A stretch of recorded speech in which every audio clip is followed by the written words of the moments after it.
वज़ीर आला सिंध ने पीपल्स पार्टी की क़यादत की हिदायत पर पार्टी अरकान सिंध असम्बली को एतमाद में ले लिया। ज़राए के मुताबिक वज़ीर आला सिंध ने पार्लिमानी पार्टी को ज़राअत पर टैक्स से मुतालिक कानून साजी से आगाह कर दिया। तफसीलात जानेंगे कामरान रज़ी से। कामरान, बताइए। दबाव था और फिर फेडरल गवर्नमेंट भी ये कह रही थी कि सूबे इस सिलसिले में कानून साजी करे और ज़राअत और उससे जो मुंसलिक लाइव स्टॉक है उस पर टैक्स लगाया जाएगा।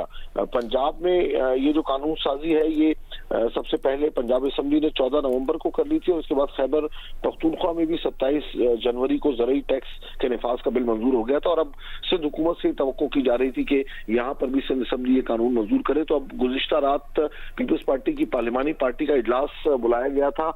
वज़ीर आला सिंध ने तमाम जो पीपल्स पार्टी के अरकान सिंध असम्बली है उनको एतमाद में लिया कि इस वक्त क्या सूरत हाल है और क्यों ज़रई टैक्स का जो निफाज है वो ज़रूरी है।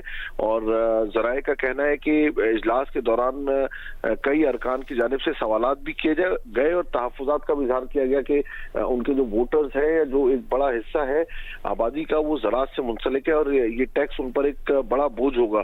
ताहम फिर इसके बाद ये फैसला किया गया कि जो सिंध असम्बली है उसमें कानून साजी के लिए बिल पेश किया जाएगा।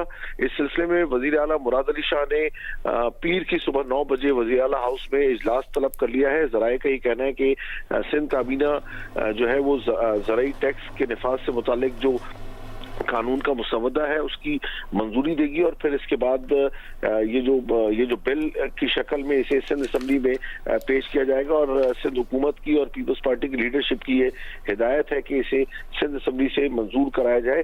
और ज़राए का ये बताना है कि जो ज़राअत पर जो टैक्स है वो न सिर्फ ज़राअत बल्कि इससे मुंसलिक जो लाइव स्टॉक है उस पर भी होगा और इसकी शरह जो है वो 15% से लेके 45% तक होगी। आमदनी पर ये टैक्स जो है वो 15% से 45% तक इस टैक्स की शरह होगी।